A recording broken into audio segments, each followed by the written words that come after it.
এনেছো এটা কি গাওয়া নাকি? রং চা দিতে কেরা কইছে? তুমি কি বুঝলাম না কিছু, তুমি কফি নিয়ে আসো। আর আমি বুঝলাম না, কর্ণফুলিতে আইলাম, ওই দাদা বোদ্দা চা নাই কফি নাই, বুঝলাম না কিছু। না নাই তো কিছু নাই, খবর নাই। মনির ভাই কো কিছু? এই মনির ভাই, এই সব আসেনি, রাত আসেনি। মারহাবা জোরে কর।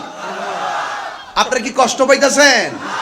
রাত্রে 12টা বাজলে কিছু আমি ডাইনে বামে যাই, আবার 8টার পর হইলে ওয়াজ সোজা করি, 10টা থেকে 12টা হইলো লাইনে করি। যখন 12টা পার হয়ে যা তখন আপনাদেরকে একটু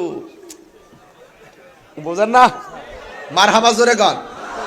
এই পোলাপান বেশি কথা কইস না, তোরা কিন্তু কম জ্বালাস না আমারে। আমি জানি কোথায় গেছিলাম, কি এনেছি এটা কি গাওয়া?